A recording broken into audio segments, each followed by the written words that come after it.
o'clock, and I'll call this meeting to order.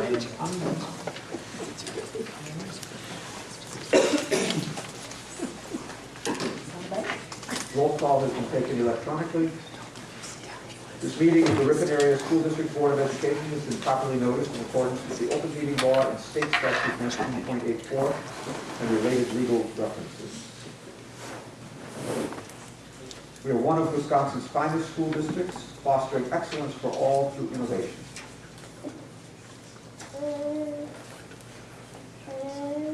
And we have a lot of people to recognize. So we will start with state concert participants.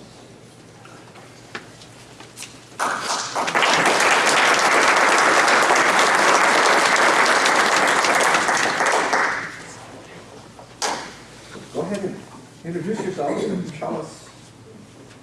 Okay, I'm Tanya, and I'm in 10th grade. I'm Anna, and I'm in 9th grade. And we both made it to state register poetry. And to get there, we worked hard, and our coach, Mr. Legal, helped prepare us for the state meet and help us finalize our pieces to get them ready to perform at state. What events were you in again? Poetry. Is this poetry reading? Yeah. We also wrote transitions because we needed to perform more than 3 pieces. And the transitions are memorized and then performed. And they're memorized, but are you reading from? The poetry is Yeah. read, and then transitions are just from. Very good. Yeah. When's the competition? What? When's the meet after the walk? It already happened. Oh, it Yeah. did state game. Yeah. Yeah. And you get your scores? The perfect score. I got a 19 out of 25. Okay. Great job. Very good. Well, we have some questions for you.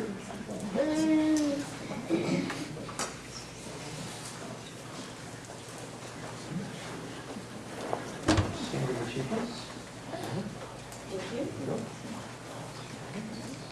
Thank you. Good job.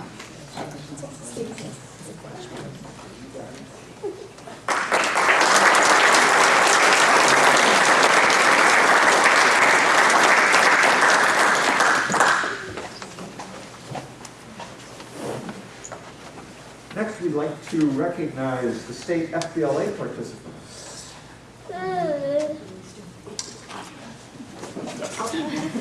Take the lead over. You're good.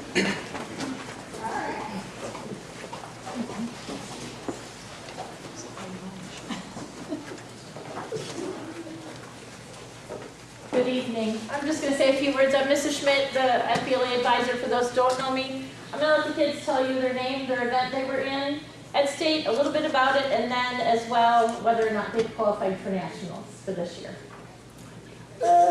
Hi, my name is Leah Page. I took an objective test, and it was Intro to Business Communication, and I did qualify for nationals. I'm Heather. I did spreadsheet application, and I took a test in Excel. I did not qualify for nationals. My name is Allie Edinger, and I participated in a business event. In that event, I had to make a website for a hotel, and I chose Title House in Green Lake, and I will be attending nationals.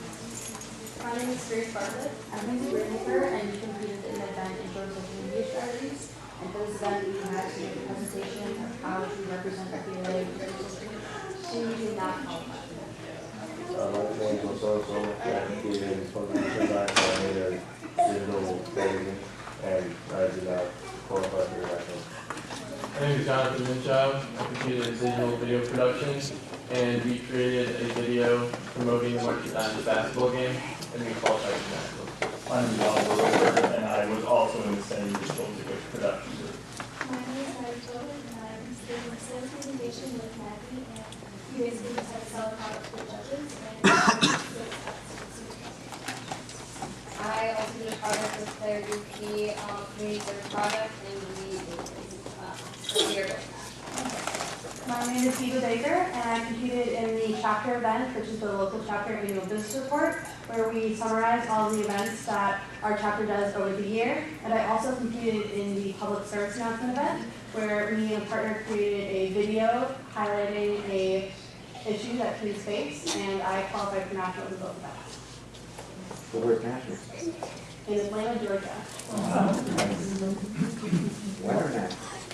Nationals is the, the 1st? 25th of June through July 1st.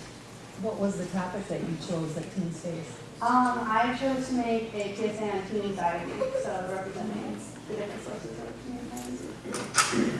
So how do you choose your category that you want to do? Is it assigned or do you just I'll answer that. There is basically 60 different events the kids can choose from, actually over 60. Some are objective tests, some are reports they write, some are presentations, some are speeches, and every presentation event has a different topic every year, so the topics change. And at the beginning of the year, the kids are given the list, are given the topics, and they can choose what they'd like.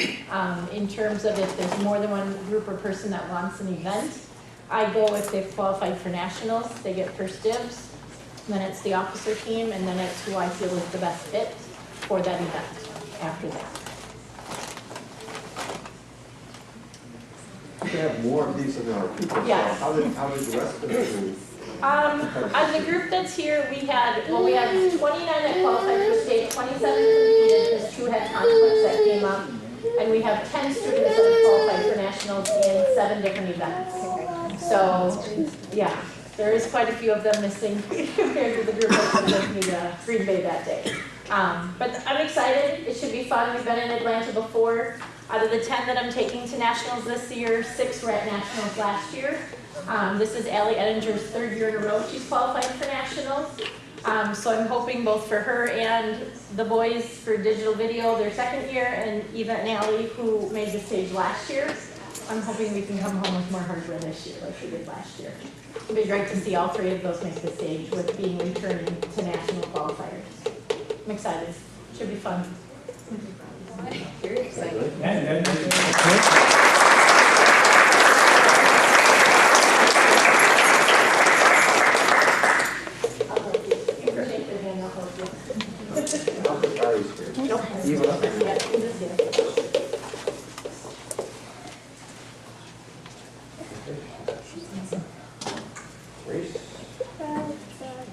Grace here? Yep, yeah, here.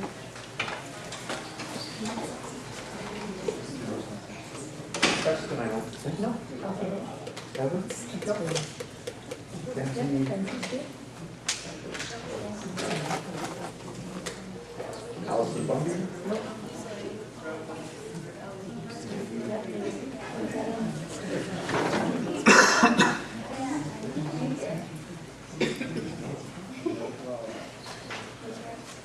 Quinn?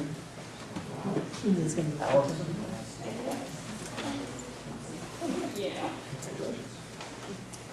Philip? Yeah. Yep. To the left of where just where you're in green. Okay. Nice to help. Thank you. Nope.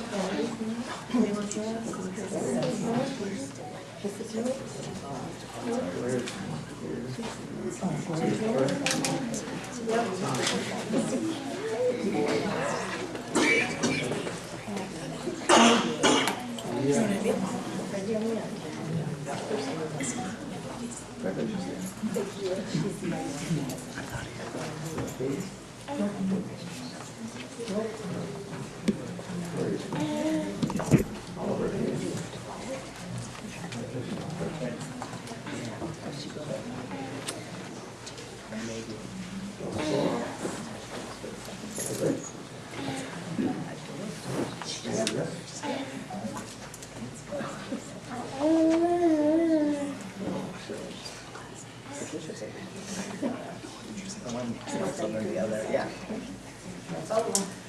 Yeah, great job. Congratulations.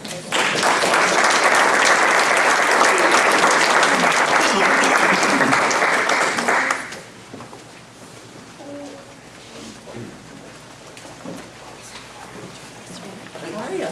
Doing good.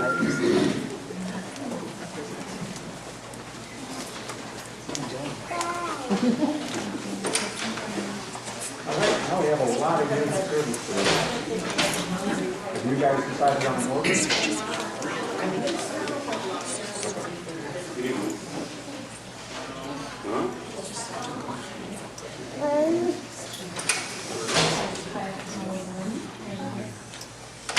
So each year these retirement celebrations get harder and harder for me to say goodbye. I told our team that I feel like the Grinch trying to stop Christmas from coming. I feel like I'm trying to keep the end of the year from coming because the end of the year means we are guiding some of our best into retirement. This year at BPJ, we are celebrating a collective of 79 years of service to the families and community of RESD. We are calling it the 3D retirement. Mr. Nails. First, I would like to celebrate Dale Nails. Dale has had 36 years in the teaching profession. 31 of those years were with Ripon Area School District. Personally, I've had the privilege of spending the last 8 years with Dale. For those of you lucky enough to have Mr. Nails as your child's PE teacher, or considering the amount of service, maybe your own PE teacher, you know how passionate he is about personal fitness. His dynamic personality and engaging lessons have helped many students grasp the early concepts of health and physical fitness. He has helped us break records for jump rope for heart and worked tirelessly to create his famous heart and lung obstacle course. He has written grants to get kids access to an outdoor track and yoga mats for every student. The kids soak up his learning targets and are able to apply them to their own lives. I will never forget the time my own kindergartner warned me as I opened my second Diet Coke that drinking soda can lead to type 2 diabetes. What I will miss most about Dale is that he is the ultimate hype guy. For those of you who are not familiar in a performance, the unappreciated aspect that makes a show grand is the hype guy. It's his job to be the support for the performer, give the performer energy, and keep the crowd engaged at all times. The lead performer and the hype guy can become a masterful tag team, parallel to Batman and Robin. He is an integral piece to the whole show.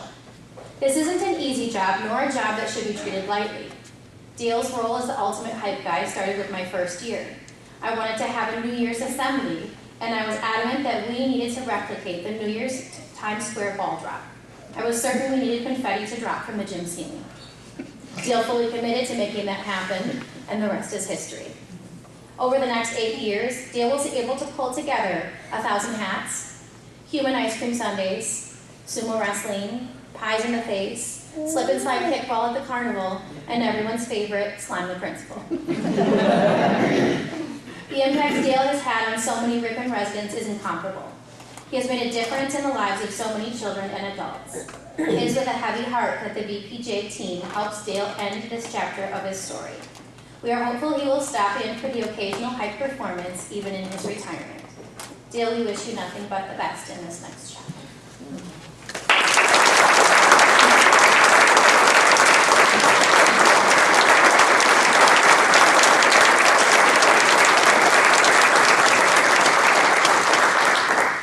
An emergency t-shirt made. For those of you that are unaware, sometimes when my kids call Fayed Jim, he responds with, Jim? Who's Jim?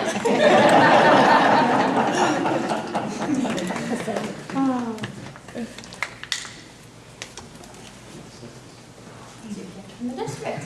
Can I say something real quick too? I know that I don't be long, but I really appreciated Tanya the last 8 years. She's the best. She really is. She puts kids first always. She supports her staff, and she's dynamite. And Ripon is lucky to have Tanya.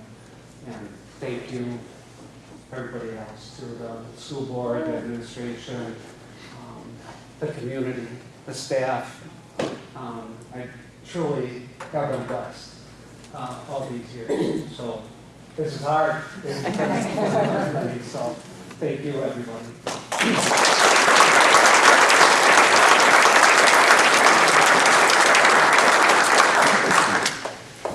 Now, I don't want to step on Brian's toes at all. It's all right. There's just a little bit.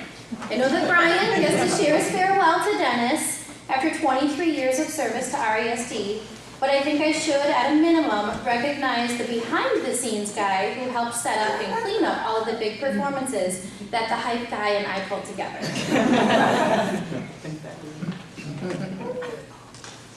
So Dennis started in his role as lead custodian the same year I started as principal of BPJ. We had quite the first summer, rummaging through storage, finding extra hands to clean, and creating processes to lift the clutter. Dennis has been an integral part of keeping our building safe and running smoothly. Brian will tell you more about Dennis's contributions to BPJ, but my personal favorite memory of Dennis is of him teaching bathroom expectations at the beginning of the school year. I think he was a little surprised the first time at how specific you need to be with our limits. And that's an experience he can certainly use in his new title of Grandpa. I cannot talk about the building running smoothly without highlighting the service of my dear Dee. My right hand. Dee Schmidtke has served the students and staff of RESD for 25 years.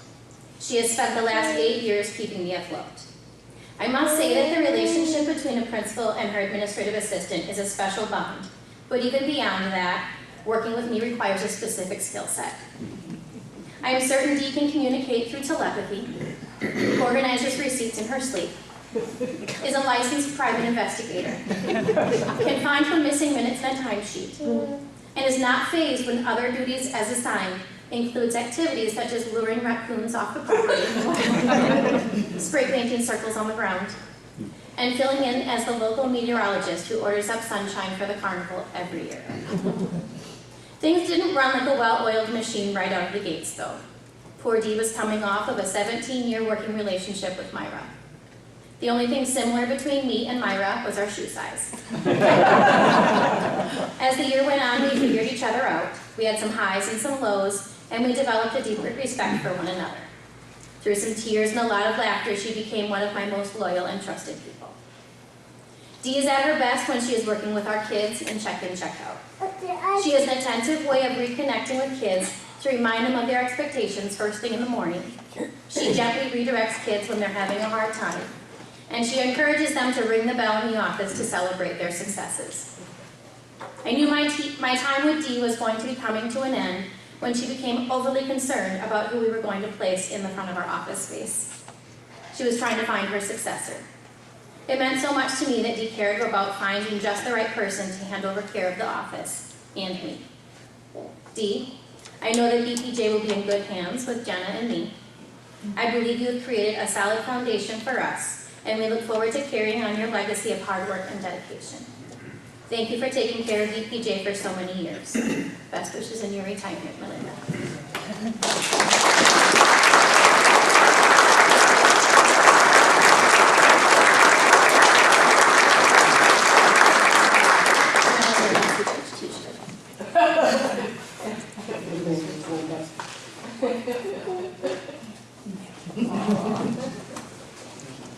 That was amazing fun evening because we watched the video.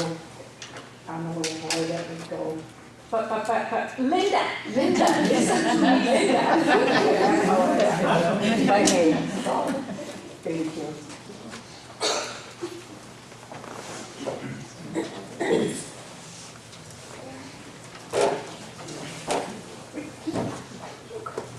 So I get to do Part B for Dennis.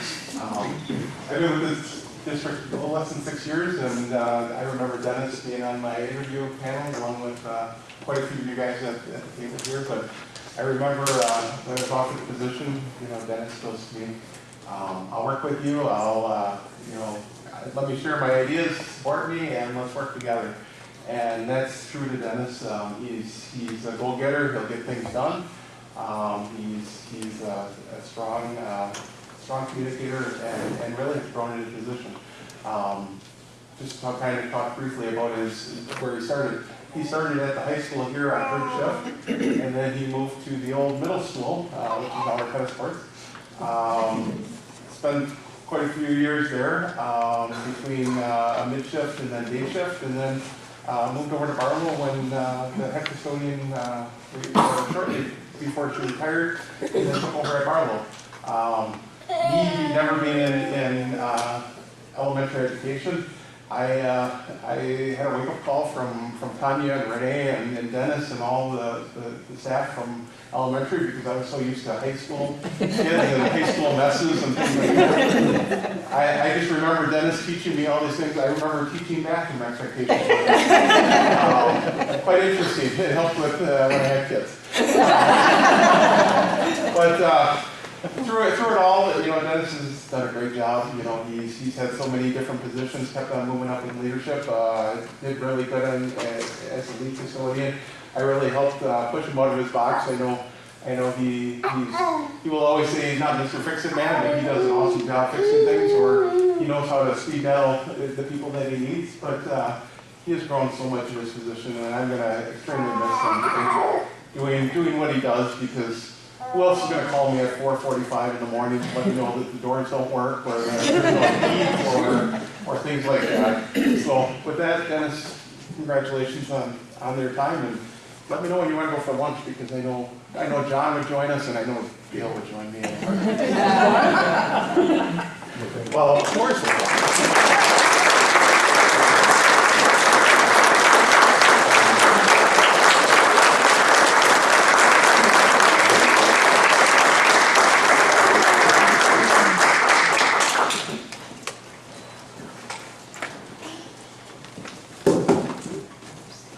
Congratulations to all the retirees.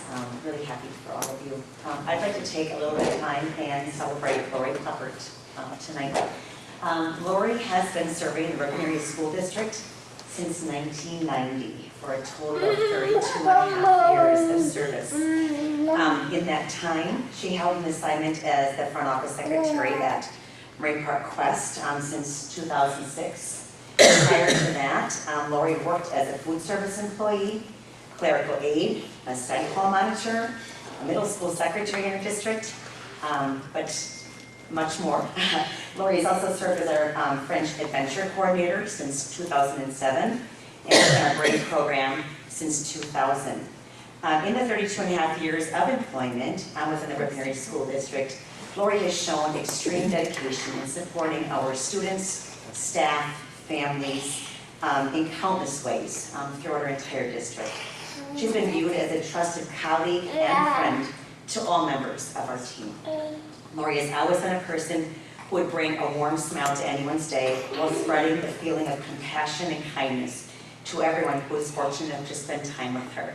I'll still remember, as I said, Lori, even just the first day that I came through and was interviewing in Ripon 8 years ago, and you just have this way of you. So thank you for that, Lori. In Lori's time in Ripon, she has been an invaluable employee and will be missed by all who have had the privilege to work with her, including me, of course. I always like to get a few descriptive phrases from our team, and we presented Lori with a book about a week ago of just all the sayings and phrases and things from our team. But I just pulled up just a few of them that Lori has within the book that she took home with her. Dedicated, of course, you're not working 32 and a half years in a district and not being dedicated. So reliable. It didn't matter how busy Lori was with things. She would drop everything for anybody at any time. Willing to help, again, with absolutely anything. Genuinely cares about kids, our families, and our team. She uses a gentle grandma-like approach with our students. I always just love that. You could be as busy as all get out, and it didn't matter. A child comes in and they need something, and she's dropping it, and she's making sure that they feel cared about. She is warm, compassionate, has a contagious smile. We love her funny stories that she comes back in about her grandkids and things like that on Monday mornings often. So generous, so selfless and energetic. Welcoming, organized, passionate, an amazing decorator. She could put together a gathering like there's no tomorrow. Very motherly. And just a little saying from one of our staff members. You never really know the true impact you have on those around you. You never know how much someone needed that smile that you gave them. You never know how much your kindness turned somebody's entire life around. You never know how much someone needed that long hug or deep talk. You never knew, Lori, but you made an incredible impact during your years in the Ripon Area School District. Lori, you will truly be missed by the students and staff in Ripon. We are so happy for you, Lori, and wish you nothing but the absolute best. Congratulations.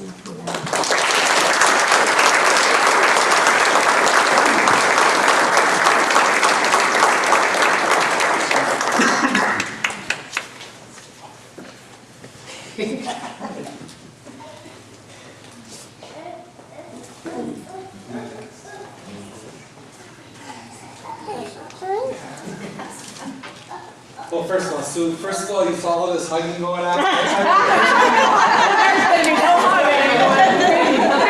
do my best. And second of all, I did not know that we were supposed to get presents, so I have a pin. It has lumen on it, so just disregard that. When you talk about somebody that, Sue's been with us 23.5 years. She started, I did not even know this until today, until she quizzed me. Aren't you going to ask me anything about it? Only because in the past, when he does this, we talk about the person that they're on. I started as a sub teacher, and then she was part of REACH. That's our first charter school here in Ripon. And then for the last 15 years, she's been an administrative assistant with first Dan Chernago and then myself. And you talk about a person that's dedicated and reliable. And Sue and I I like to think a bond. Our families are very similar. Our work ethic and just how we were made. We're kind of the last of the baby boomers. And we talk a lot, and it's just a very, very conscientious person, and this job really means something to her. So, I wrote a poem. I won't let you see my backside. I'll just do it over here. This will be our hug distance. All right, it's the night before the school year starts, and all have gone home, except Mrs. O'Brien, who is working alone.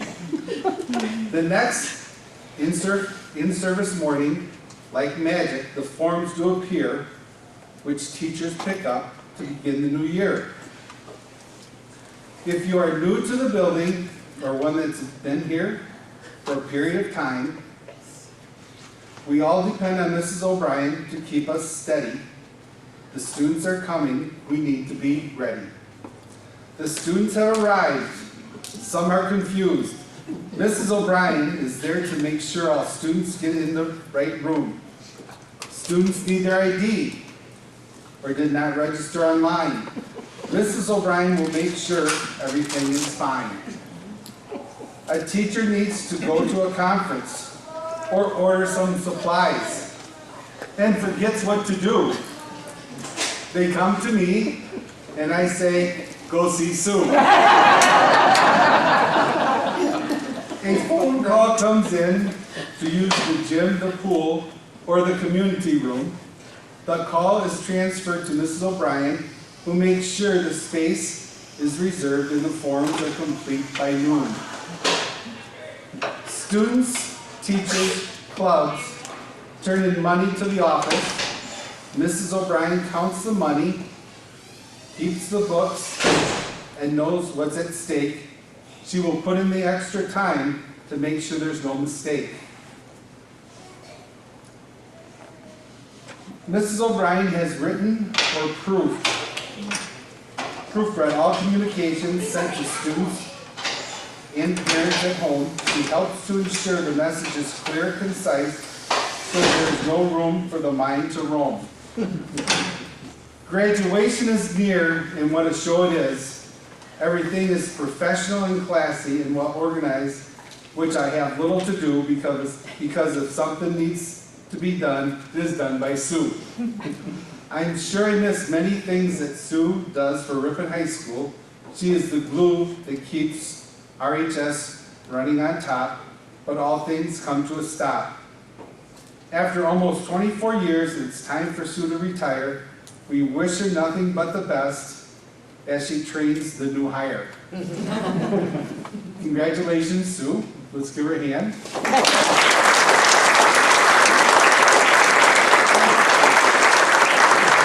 I do have an encore. Here's my encore. And this is really for me. Sue, I've had the pleasure of working with you for 8 years, and I appreciate your professionalism, attention to detail, your confidentiality, your advice, and how you conducted yourself each day. The position meant something to you. Congratulations on your retirement. Thank you.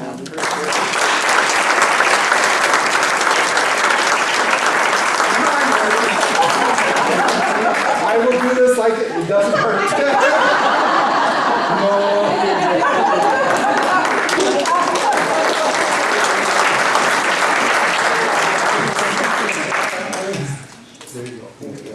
And I just want to thank the board for being so supportive.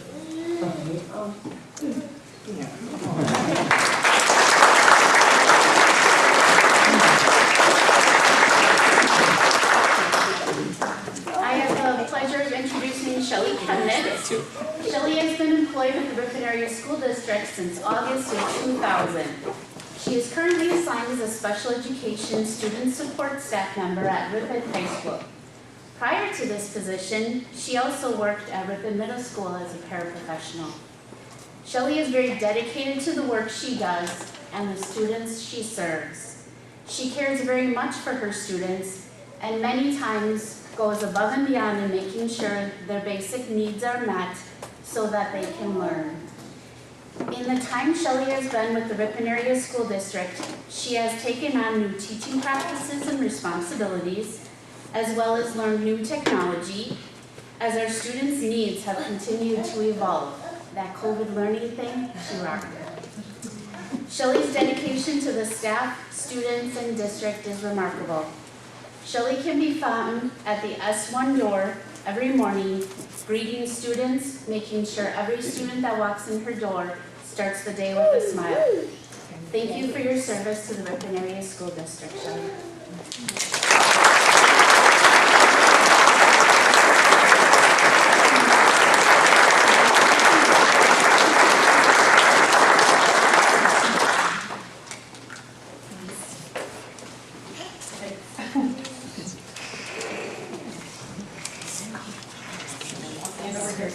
I have the pleasure of saying a few words about Randy Catlin as he is retiring here from Ripon. And you know, Randy being an administrator, we usually know quite a bit in advance before an administrator is going to retire. So I just wanted to acknowledge that I started your graduation speech last year after the May board meeting. That night you delivered 2 retirement speeches in the form of poems for Tracy Landerman and Sandy Polstein.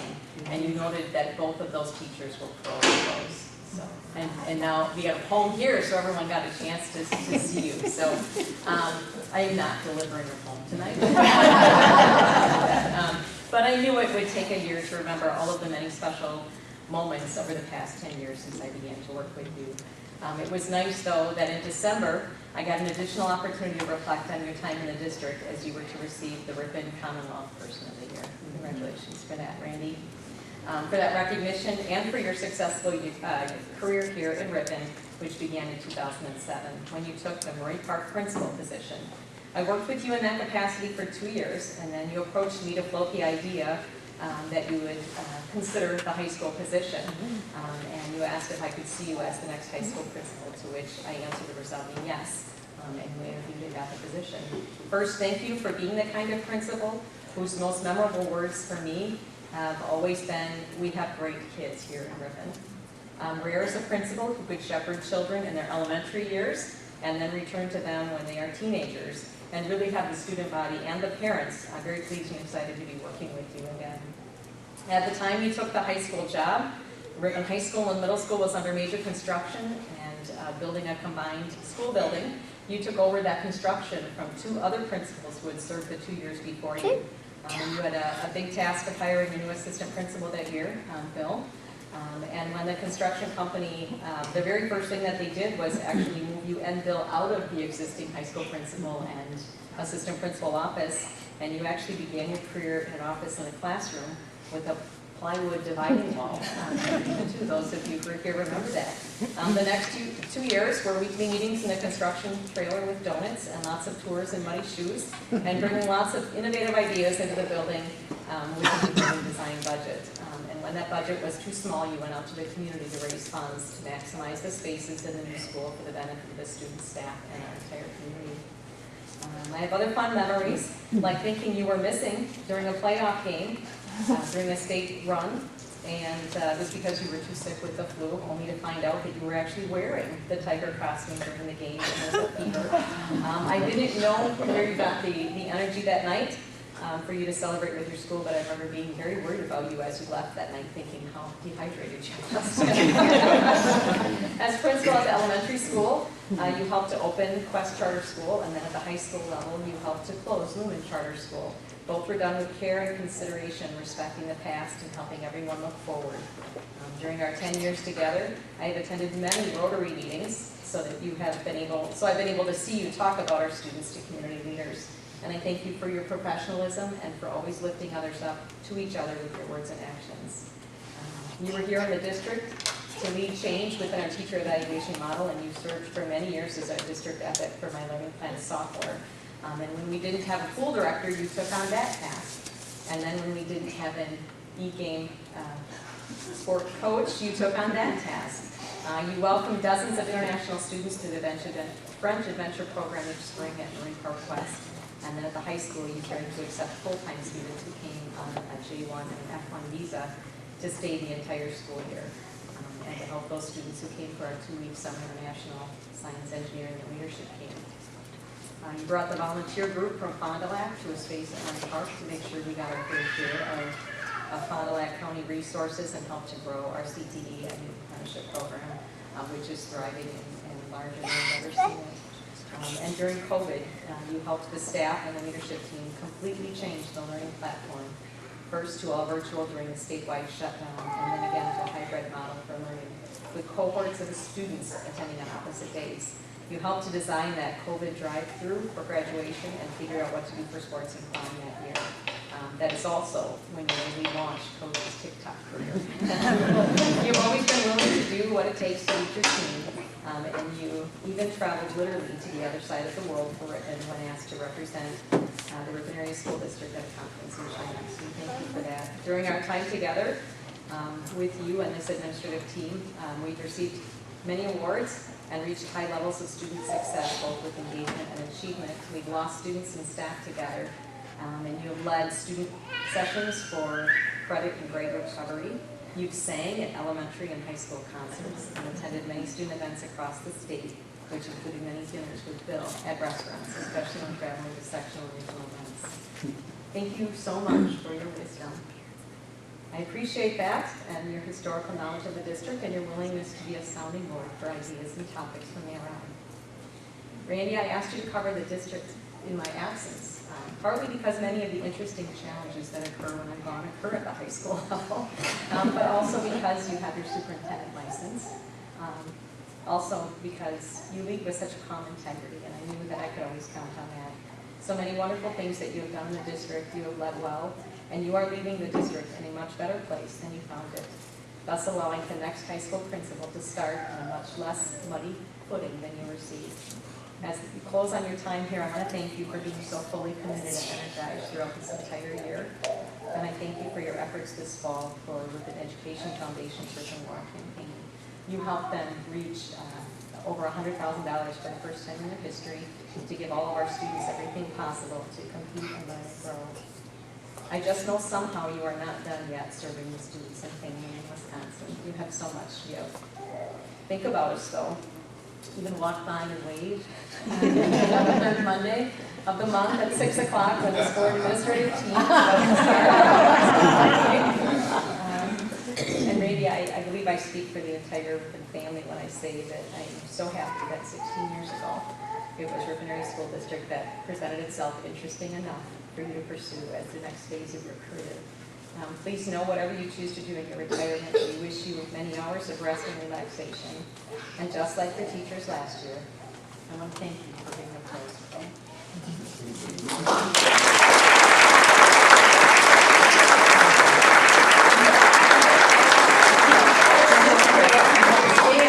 is like our one chance to give Randy a food.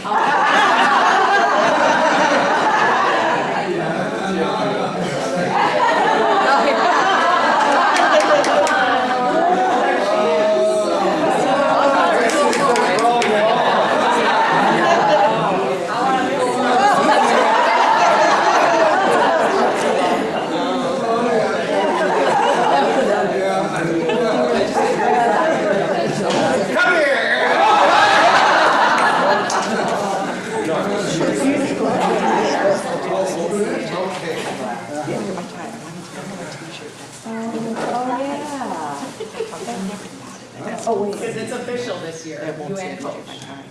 Oh, class of 23, yes. Coach is going to graduate too. Randy, that T-shirt should have said, "Look at my tie." Yeah, that's. Well, thank you very much.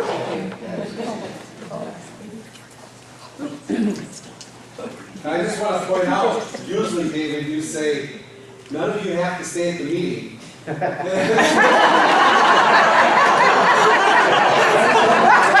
Careful with your words. You took words right out of my mouth. Unless your name is Randy, you don't.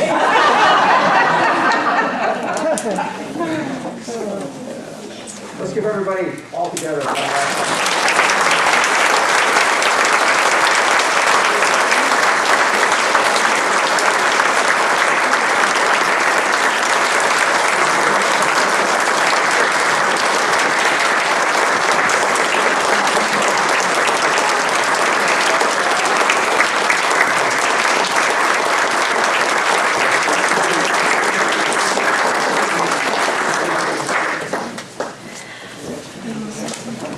Thank you. I would love to be able to take a picture before you were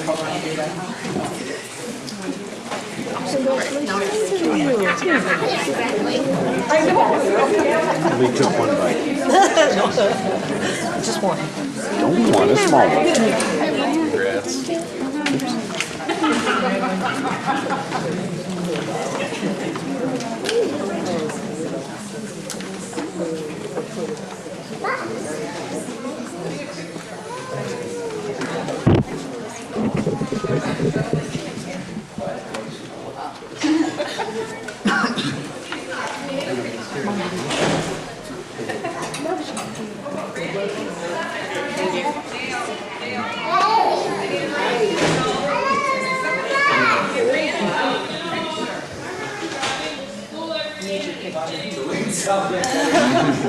I'll be back.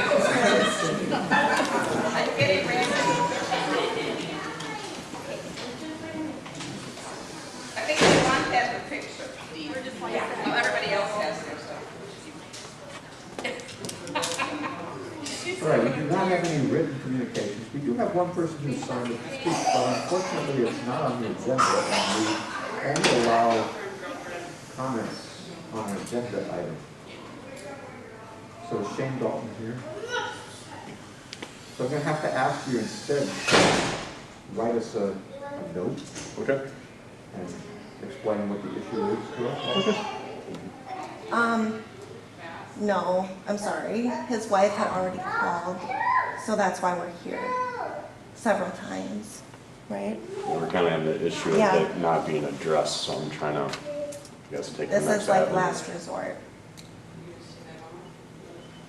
I mean, I'm happy to write a note. Would that get me on the agenda for the following month?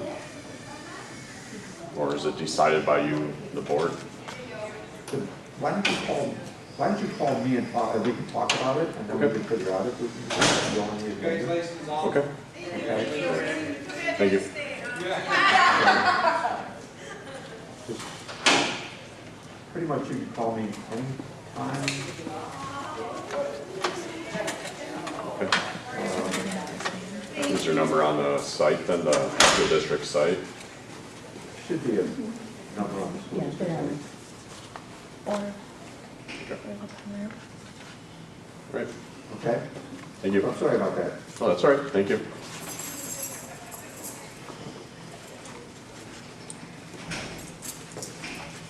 All right, the next item on the agenda is the special presentation production of a new SRO grad document.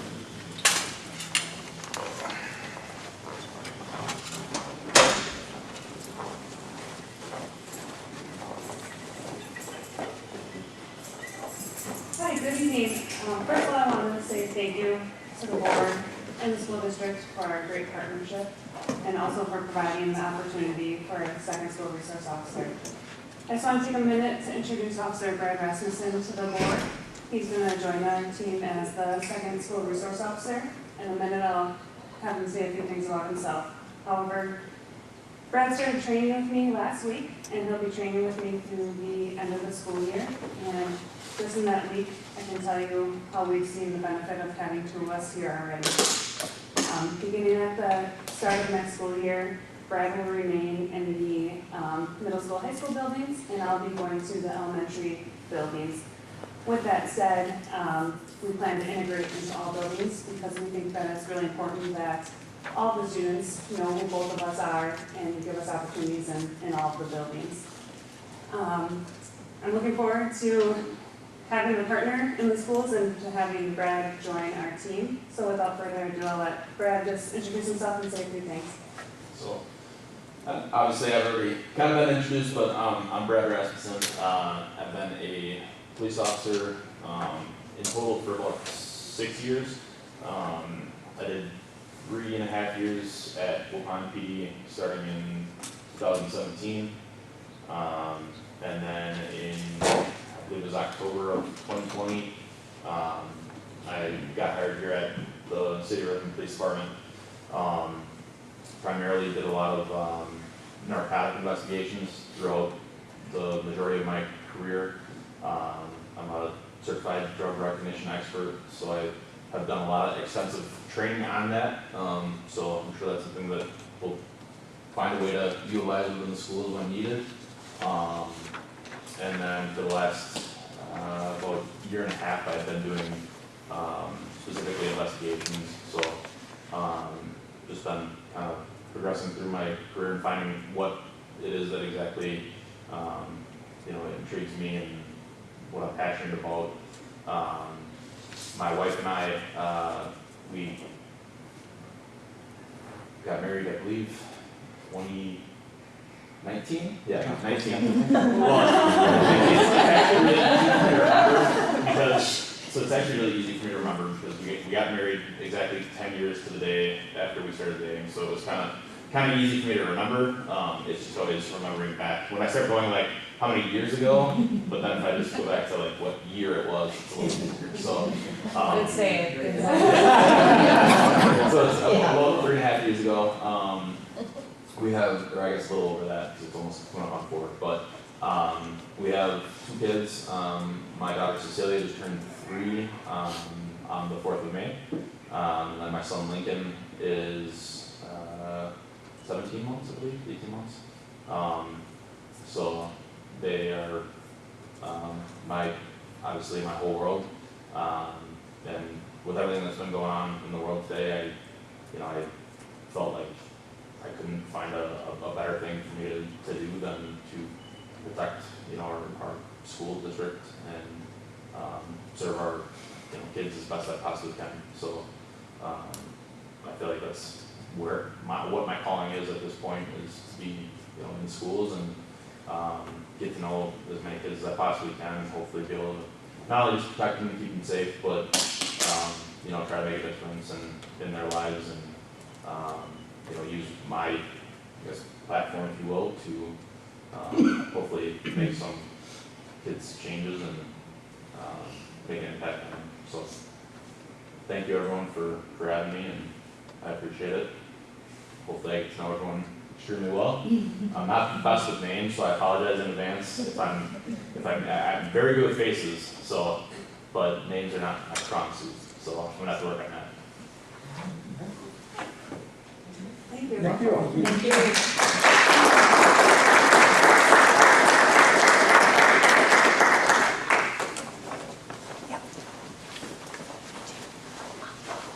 All right, is there anything on the agenda that anyone thinks should be moved from this business?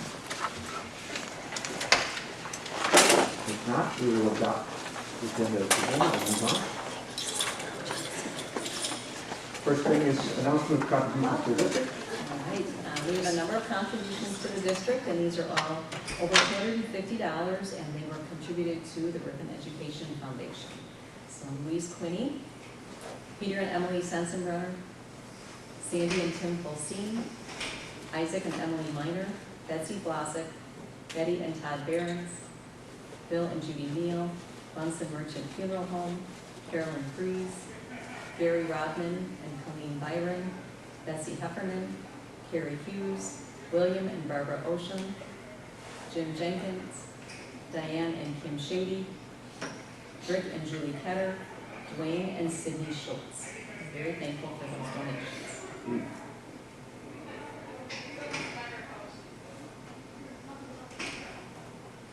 All right. Your turn. Have to top all that. It's the end of the school year, so lots and lots is going on. Most recent is seniors had their senior trip today to the Madison Zoo and State Street. Lots of fun. The majority of the seniors, I'd say, went. And it all ran really smoothly, so that was great. Spring sports are in the last few weeks of their season and doing great. Last week was prom, tons of fun with lots of people in attendance. Most of AP testing has been going on, so a lot of those classes are getting wrapped up. And then within the past few weeks, there's been lots of spring music concerts with great attendance. But yeah, lots of things getting wrapped up as seniors prepare for graduation next week. Yeah, that's next week. But that's kind of it.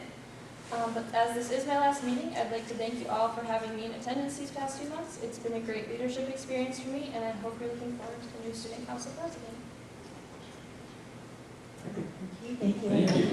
I just want to point out the senior trip, Harley and friends came to me about, I want to say a month ago, and floated this idea by me, and they really did the whole thing. It was very well done. I have not heard a thing about the trip, which is great news.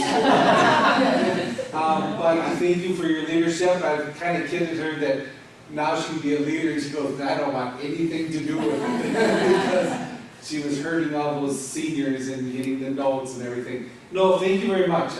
Everything I heard about the trip, a lot of kids had a lot of fun, so Carly, thank you, and let them know your friends as well. You did a very nice job. Yeah, I hope it's something that continues. I feel like there hasn't really been the idea of a senior trip floating around up until this year. I hope it carries on. Because it was a lot of fun. Lots to do in Madison. Thanks, Carly. Good luck. Thank you so much. All right, we will move on to new business. So the first item is the proposed student fees for next year. Is there a motion to put that on the floor? So moved. I'll second.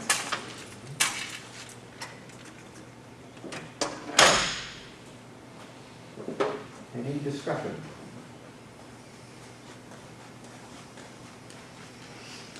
Literally 1 cent increase on the milk, huh? What's that, 1 cent on the milk?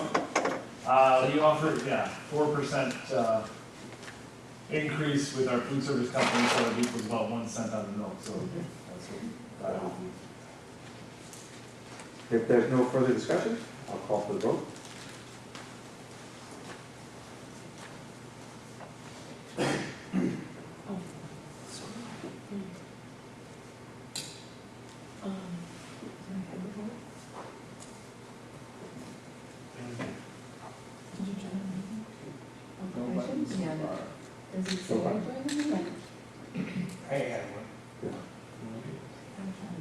I think it's just Gary, Lori, and Denise that don't. Better have buttons.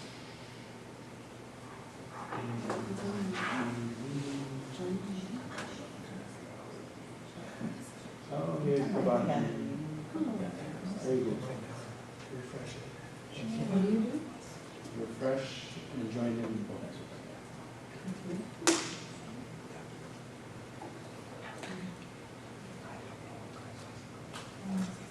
Yeah, once you refresh, you'll have to rejoin the meeting. Yeah, it looks like you want to. Have you logged in? Okay, so it goes in green.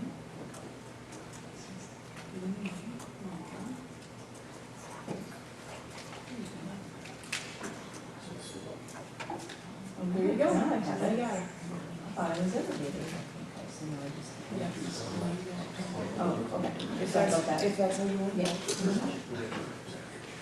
All right, and the vote is 7 in favor. So the new fees will go into effect.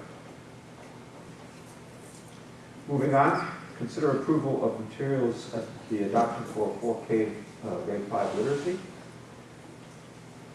Is there a motion to approve the adoption of those materials, or? So, Lori? Second. All right, any discussion? Any comments, Chrissy, from you? I don't know if anyone has any questions for me. Again, I know that in the recommendation I had put lots, I'm sorry, this is forward. I had put many links to the materials rather than bring them to the table for everybody to see tonight. And I certainly, offered that as an option. Right now, a lot of the materials are in our classrooms being used by our teachers, piloting different pieces of those. So I do not have them physically here for you to see tonight. But I'm hoping that the various links and things were able to offer enough information for you to be able to see what we're proposing. I know that as part of the recommendation too, we are in the process of working with our teachers to enhance classroom libraries and just do all of those pieces that are in the recommendation that I put before you as well. So I don't know. If you have questions for me, I'm certainly happy to answer them or bring materials, I guess, for you to take a peek at as well. If I understood the material that you gave us, these materials, you've been training on the materials with the CISA 6 group? Not specifically on these materials. We have actually been providing in-service professional development to our teachers on best practices in literacy instruction, and we are in partnership with CISA 6 in that learning. CISA 6 is the agency that we worked with to conduct an audit of our literacy curriculum. And then as a follow-up to that, we've also been working with them, like I said, on really best practices. And we knew that that was a piece that we had to start with our teachers before we could even dive into making recommendations for resources. Having that learning, that background was really important, and that's what really helped guide our decision in the recommendations that we brought before the board as well. Thank you. Any other questions or comments? Anyone? All right.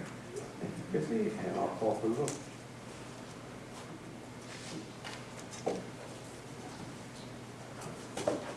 And these materials are good for the next 6 years, right? They will be, yeah.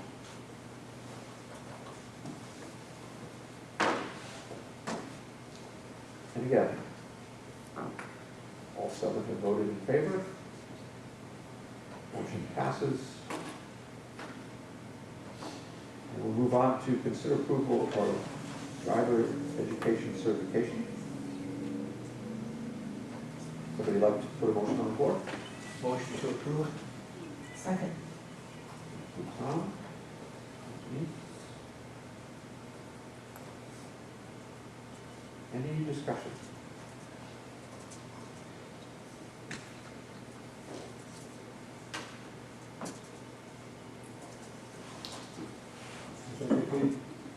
Seems like a great solution and help for our families. It historically has been a very difficult position to keep filled and can be very costly for families if you don't have someone that stays. It's very excited. All right, I'll call for the vote.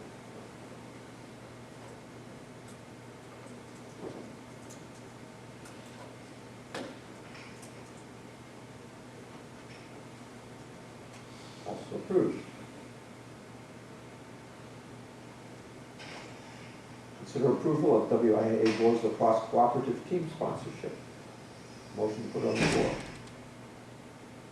I move to approve the WIAA lacrosse cooperative team sponsorship. Second. Any discussion?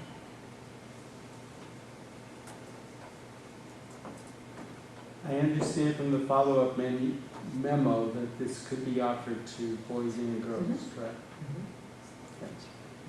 Yeah, similar to what we do at Hopkins. And at what point could it become a varsity sport? I think it would depend on, Numbers for one thing. yeah, numbers I think would be the biggest thing, and then even just where our teams are and what they're level. So they would be able to, how is this different from what is done now, where we have a student going there? It will be that, but it'll be WIA, because it's Oh, with the same, okay. with the same group. Okay. Yeah,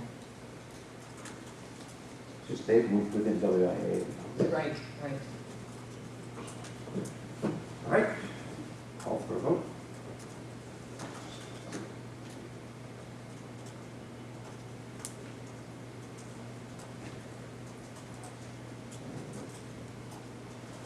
And it is approved.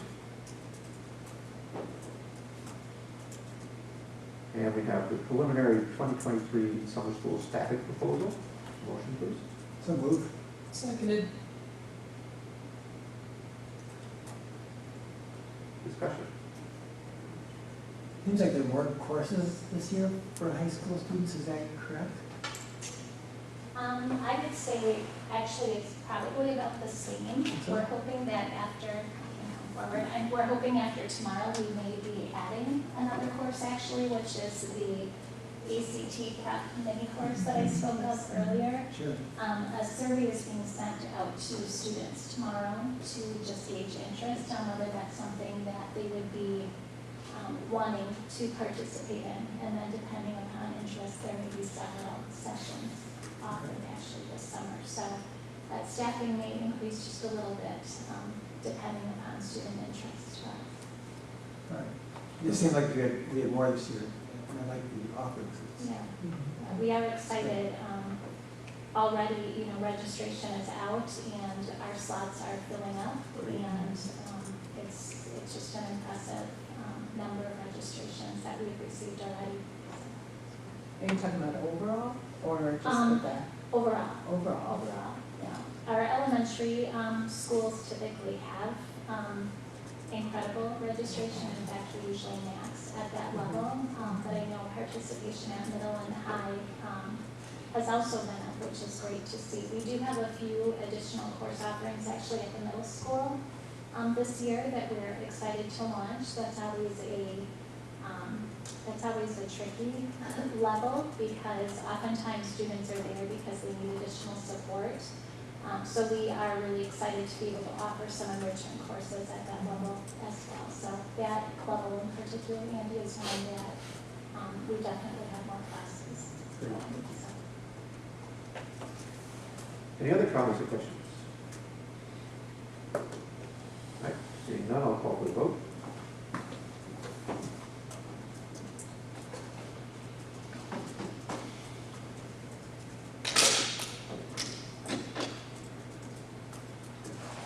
Preliminary staffing proposal is approved. So now we have the 23-24 open enrollment application decisions. Is there a motion to approve the decisions? I move. Lori? I'll second. Thanks, Denise. Any discussion? I guess I have one question. All the denials were special education except for one. I just wondered about the one that was not special. I had that question also. It was the 9th grade from Berlin, non-special, was rejected.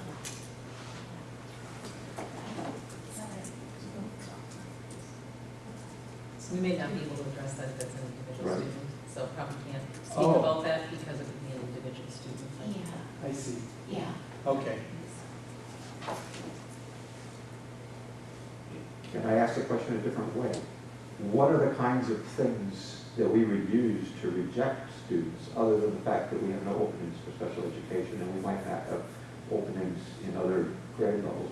What other kinds, I mean, we understand about expulsion, because that's one of the questions that's right there, but besides expulsion and special education, what other things do we worry about in accepting students? I think we're gonna end up saying. There could be a situation in which a student has left their home district with an IEP to be homeschooled, and so the IEP has expired, but the student has obvious disability with needs. And if they were back into a school. Got it. But no current IEP. It's always. Right, Yeah, yeah, Thank you. yes. that makes sense. Any other questions or comments about the open enrollment applications recommendation? Probably shouldn't ask this, but anyway, I see a lot of homeschool options for the kindergarten. And it's quite a challenge, as we all know, to homeschool properly. And I'm sure you've all heard horror stories when you just sit the child in front of a computer and that's kind of the homeschool. Do we do anything to talk to parents and try to let them know what they're taking on, or? You do call the. Do, okay. You do call and talk to families. And that's not always the case. Sometimes it's someone who's very capable and you get a teaching license. So, but we do always call and offer options and let them know that Odyssey can be a support in situations like that, because Odyssey offers an opportunity for parents to have support when homeschooling, and it isn't all computer-based, which is really nice. So, but we do make those calls, and even to students who are leaving our district to go to another district, we'll make phone calls to see if there's anything that we can do to say. A very important step, and it helps us to learn too. And I agree, there are a lot of people who are very successful at homeschooling as well, but I've heard the horror stories too from my wife. Okay, thank you. Andy, I was just gonna add one last thing. Renee Bungie just convinced the family who was gonna go to homeschooling not to. So that was, sometimes those phone calls make a difference, and talking to them. So. Okay, thank you. Anything else from anybody? And I'll call for the vote.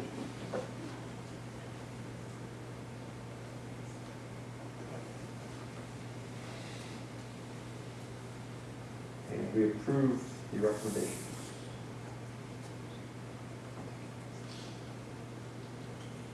Personnel action item, we have two people. PE at the middle school and high school agri-science teacher. Is there a motion to approve the hiring of both? Motion. Second. Nancy? Any discussion? Call for the vote.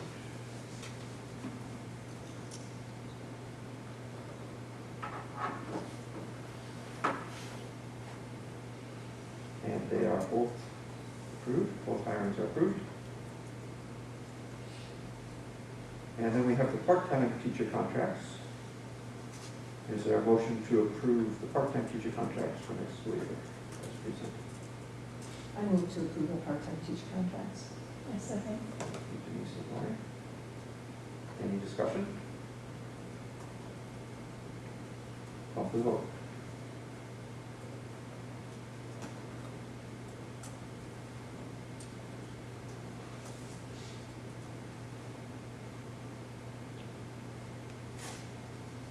And all the part-time contracts are approved. And finally, the consent agenda. Is there any item anybody would like removed from the consent agenda to be considered acceptable? If not, I'll take a motion to approve the consent agenda. So moved. Second. You, Betsy, Tom. And you may vote.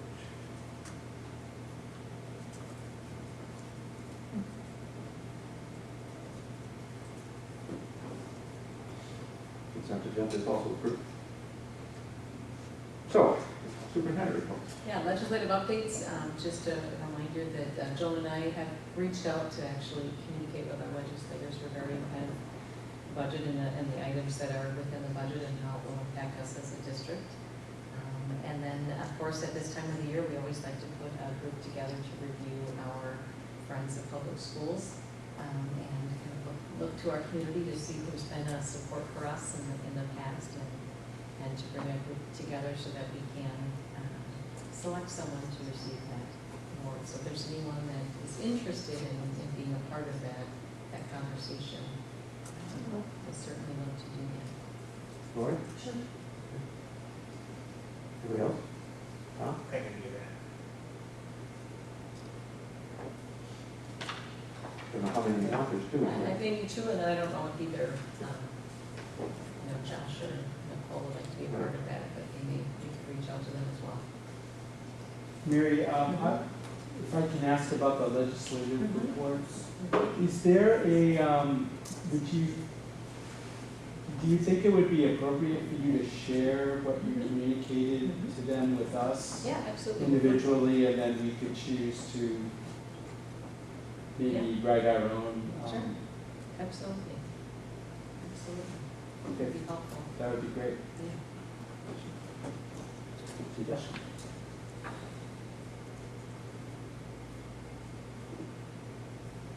All right, we have curriculum department highlights for May. Any questions or comments on the curriculum highlights?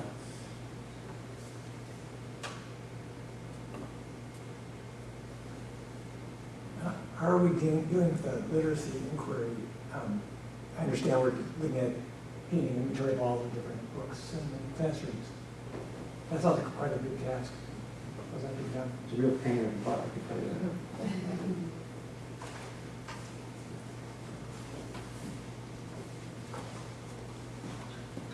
I'm sorry, Effie, did you have a question, or you want me to elaborate a little bit more about that, or?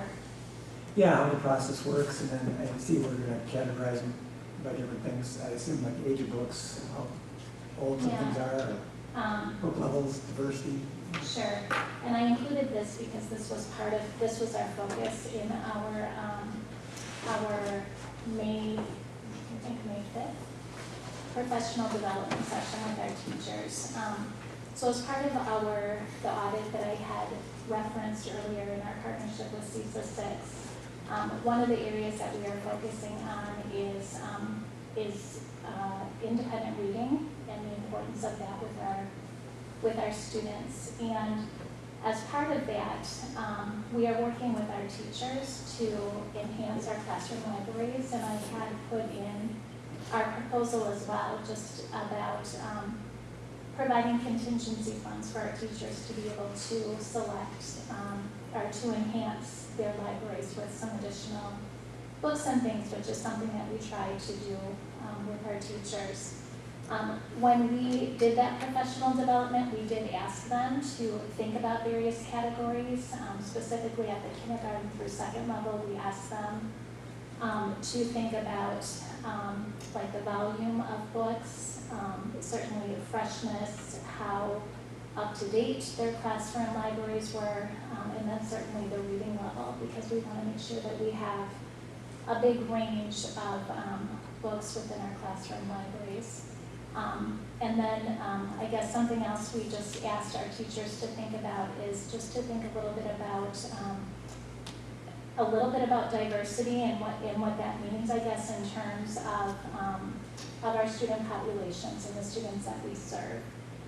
The platform, and I had mentioned this last time, that we are using with our teachers to look at classroom libraries is a platform called BookSource Classroom, and what that does is it allows us to be able to scan all of the books in our teachers' libraries, and then it really just kind of provides some analytics and some recommendations.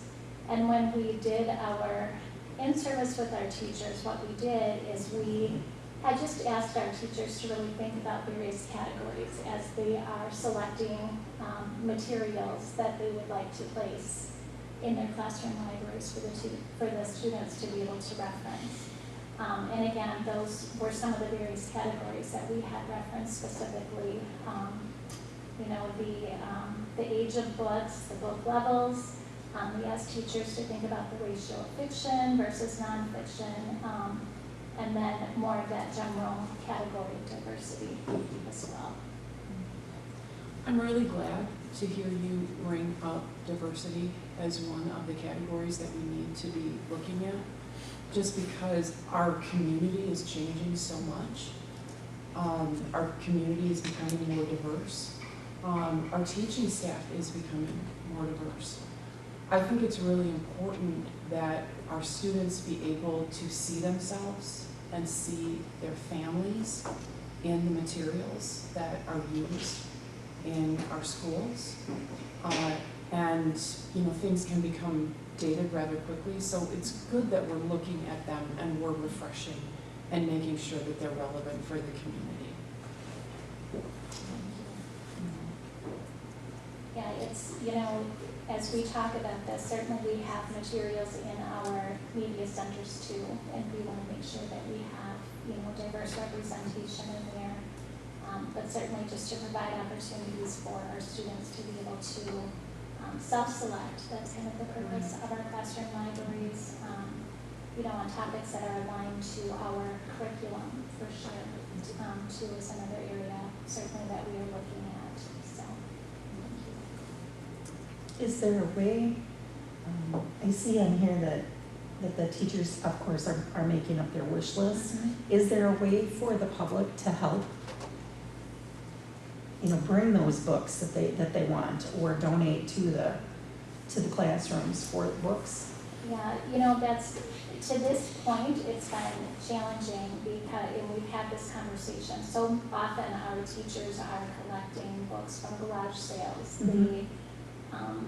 They collect books from, from people that they might be replacing in their positions. So, it's important for us to be able to have this data, to be able to look at, to really help guide our decision making, just so that we do have a greater representation of each of those categories within our classroom libraries.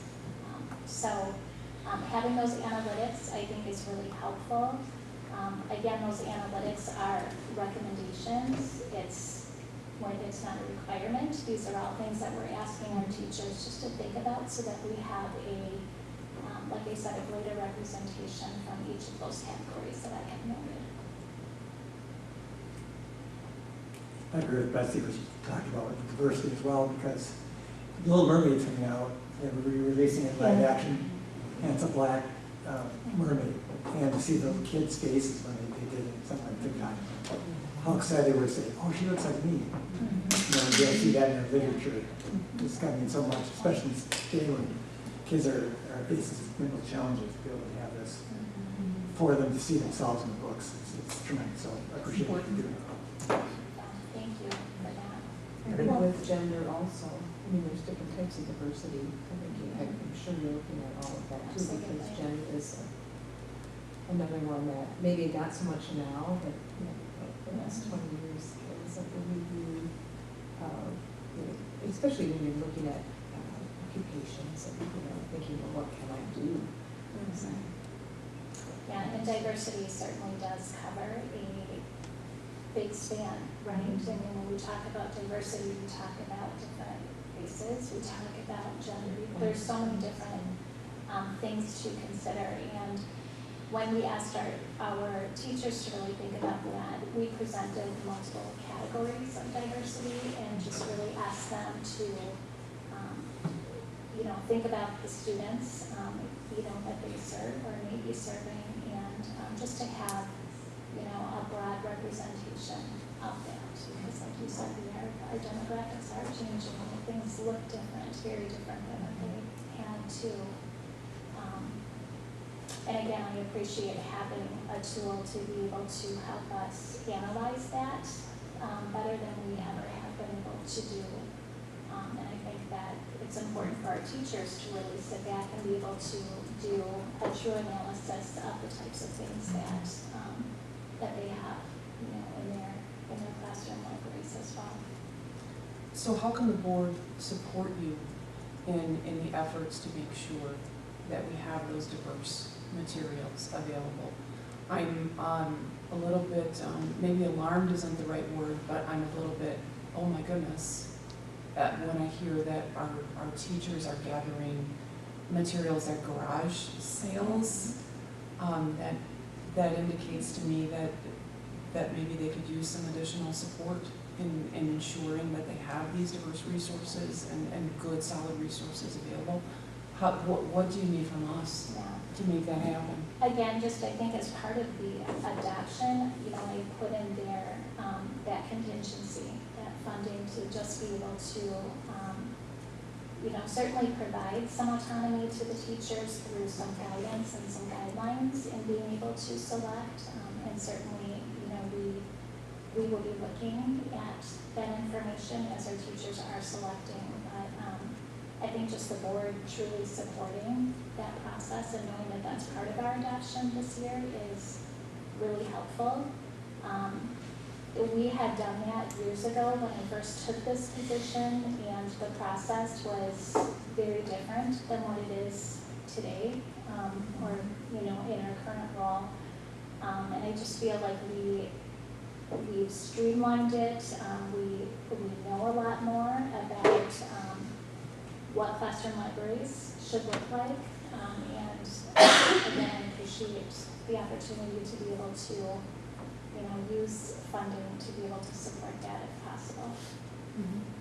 I personally, I would love to know more about how we are diversifying the materials, how we're making that look more like our community, so that the kids feel welcome, so that the families feel welcome and they can see themselves in the materials. I think that's very important to them, especially because the world all around us is changing, and we need to make sure that we're staying current with that. Thank you. Okay. I definitely support these efforts. Something that comes to mind, and you can tell me if I'm off, maybe totally off base. When I think about classroom libraries, I think about the school libraries. And I'm wondering, I don't think we have librarians anymore, is that correct? Does that hold us back? We worked with CISA. We did have a librarian that was working with our library leads to go through and help with our ordering process. Okay. Because that is important, to have those expert eyes on that process. And that would be for the libraries in the schools, but not the classroom libraries. Correct. Classrooms done through the instructional process. Okay. And I guess we would have similar, I would imagine we would have similar concerns about the materials, keeping the materials in the libraries current and diverse. I don't know if you want to speak to that, Aljo, or just kind of, just kind of the process that we've gone through, because we've done a lot of revamping, and there's a lot more funds for the libraries overall because of the way that those are allocated. I want to say one thing first, which is that, that our teachers and our principals and curriculum director and everybody are doing such an awesome job with our student achievement. And our reading scores are awesome, if we look at compared to the state. And so if we just look at K-12 school districts, we're in the top 50 in the state, and we're in the top 13% in the state. So we're doing a lot of really, really good things. So I just want to say that first, so that I know people have kind of alarmed. But the second thing is that we do have a very large budget for our library from the common school funds. This year it was $88,000. We had $6,000 of carryover from the prior year, just for various reasons. But anyways, a lot of money being spent on books, and we're going to continue that. And then the other thing I think that Mary wanted me to mention maybe is we're talking to the staff member about. We had a person from CISA that we worked with this year. She's actually retiring at the end of the year, but she actually was our librarian because of the number of contract days we had with her. She came to work with our teacher or with our library aides to go through that process. And in the past, we actually twice have had someone who's come to us without their library license, and we've actually worked with them to obtain that. And that might be something that we're able to do. I think that's what you're referring to. Might be something that we're able to do again. Because we can have a librarian site, that's awesome. And I think we figured that what we paid for the librarian through CISA was about what it costs to help someone go through if they want to licensure, especially if it's someone that we know is kind of local to the area. So we're I think that would be very open to, exciting. yeah, we're open to both of that, because I mean, it's truly that one kind of budget area where there's, you know, phenomenal opportunity for us to grow our collection and to weed out those books that are older, and to make sure that we have a really good collection. And we've reached out to Linda DeKramer too, who runs the children's section at our public library, about partnering with her, because there are some titles that are worth having in both libraries because they're so popular, and then there may be opportunities where they're able to purchase titles, and we're able to purchase some that maybe they couldn't, you know, so that we can have the libraries complement each other as well. Well, that's fantastic, because that did come, I was thinking about that, but I didn't want to be. And great things are going on with our public library too. So. Yeah. But Can you just explain, what's the demarcation, line of demarcation between books in a classroom library and books in the school library? Yeah, typically the When it comes to literacy, I guess. Sure. Typically the books in our classroom libraries are, the teachers develop those based on topics that align to our curriculum units. And again, it's really to promote that independent reading within the classrooms, because that's a really important component of literacy at our elementary level. Having classroom libraries makes it really, I guess, efficient and easy for our students to be able to select books rather than have to go to our media centers all the time too. And again, I think it just within our classrooms, it allows us to scale it down even further to align more like with our curriculum units in literacy and in other categories as well, just to, you know, to be a greater representation of our students in our classrooms. That school libraries have shared collections, so it's a much larger collection, and it's going to not only have books that are for the children to read, but you know, you also have opportunities for books that are interesting to listen to that may go home and mom and dad may help you read. There's that span, you know, and the classroom, the books are all levels, so that the student knows exactly what kind of book to grab for that just right reading. And so there's just a lot of different skills between the two that they can work off of. So there may be some duplicate topic, you know, books that, you know, if you classmate got the one copy you have in your classroom library, you may be able to go get another copy in the other library as well. Thank you. I think my experience is that in the classroom, it seems more differentiated for different skill levels of students. So, you know, they're all in the AR reading, they have all these numbers and all the goals they have to meet, so they know the books that are appropriate for them to learn the best, or the, you know, what fits them, because there's so many different maybe ability levels, but they're getting what they need. And maybe that's the same in the bigger library, but I think it is very efficient within the classroom. And I think the data analytics, to me, I think we should always look at the data like we do with anything, because that's going to give us the most information to be able to move forward with any new materials. And I think that's why we presented, you know, several different categories, certainly for our teachers to look at, because there are multiple factors that we take into consideration. You know, having those multiple levels, again, in classrooms that are so diverse in terms of, you know, ability and things like that is definitely one area of focus. You know, and then, like I mentioned, there are other things that we're looking at as well, just in terms of ratios and that sort of thing. So again, I think it just provides a great opportunity and efficiency for our kids to be able to support their interests. What would be the timetable for filling up these classroom libraries? So we are currently analyzing the data from the BookSource classroom platform that our teachers have. Going into this, we knew that we were probably not going to provide the same funding for every teacher, because again, we have teachers who have been here for many years, We have great collections, and then we have new teachers whose collections are very small. So it's important for the literacy leadership team also to take a look at those analytics and then really help guide the funding for the teachers to be able to put in place. Our goal is that prior to the end of the school year, we will have those allocations determined, and we will share that with individual teachers. And then they will be working this summer to begin to develop their lists and then share those with me to review and begin purchasing this summer so that we can have them in our libraries in the fall and the kids would be the goal. You know, similar process happened with our school libraries, that they like to get that first big order out in the summer before the fall rush of orders hits, because then you kind of get delayed. But you want to do orders throughout the year so that you're always refreshing and putting new books out that the kids haven't seen. And it's not like there's always new books at the beginning of the year and nothing changes all year. So it's kind of a nice way to keep having those new book titles.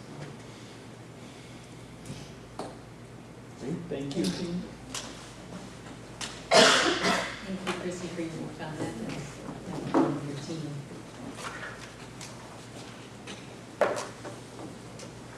I'll just let Jonas sit down and then I'll say, any questions about the interim budget report? None?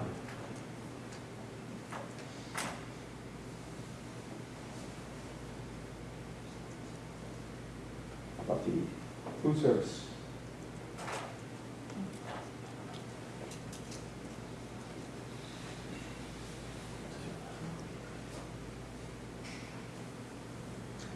I did want to just make a comment. I asked Joanne earlier today, we've got a lot of money tied up in some. What is WSC again? It's a money market account that we have. I was asking Joanne what rate we're getting on that. It's a 5%, which is incredibly great. We've done a different job with our money, so wanted to tip of the hat to Joanne for its management part. I would also like to thank Andy. He was the one who kind of in the summer, he said, we need to look at the cash, where can we put cash because interest rates are rising. And so he kind of pushed me that direction, and we found wisdom, we found some CDs, and so we've been more aggressive with that. And it's been a fun project this year. So. It's nerd fun. Any comments or questions about school operations reports? I had one question regarding the Odyssey report, which is always great. Those reports from Odyssey, all the school reports are great, but my question was, there was something about research into virtual school consortium, joining a virtual school consortium. And I was just wondering if someone could speak to that. Hold on, we got to turn the volume up. That's just the right That's person. Rebecca. Just the right person. Rebecca, let me see if I can get some volume here. Okay, you're talking, but we can't hear you.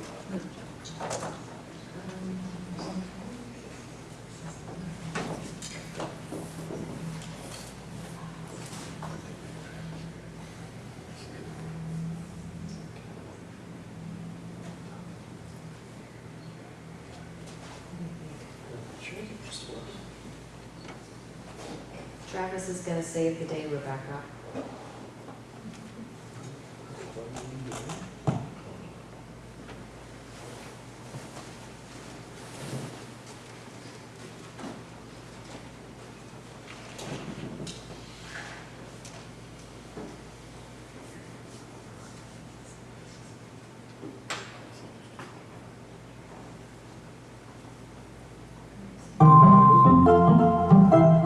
Rebecca, try it now.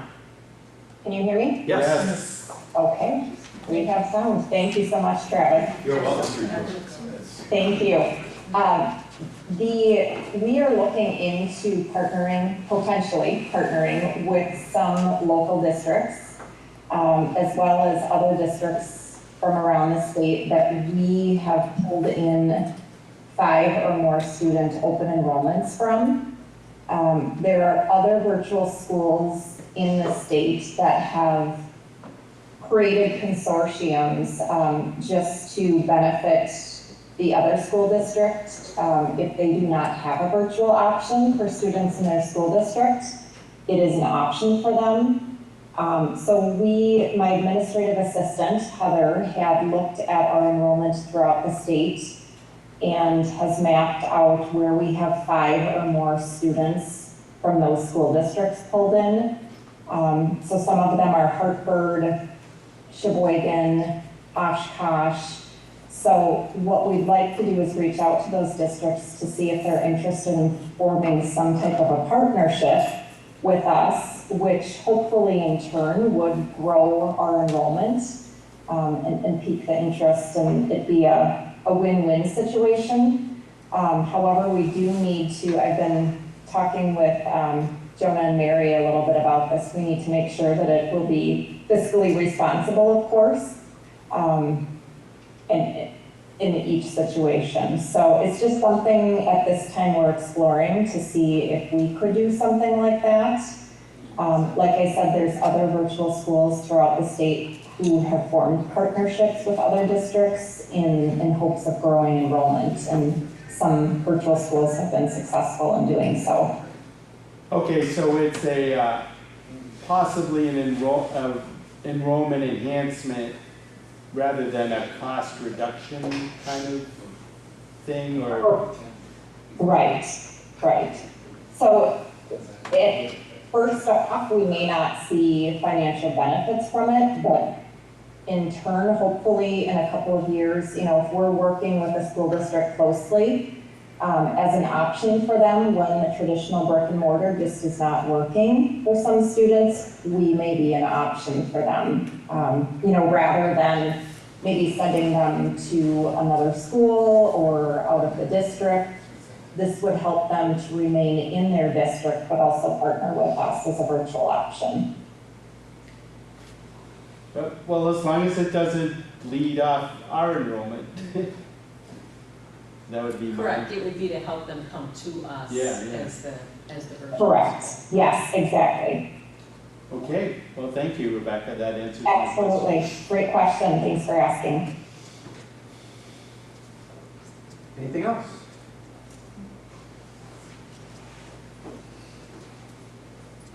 All right, then we're ready to convene to close session. So a couple of items there. Their motion to adjourn to executive session. So moved. Second.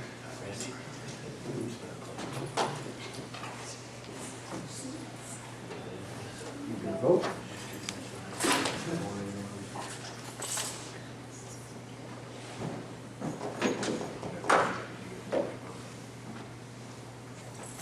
All right.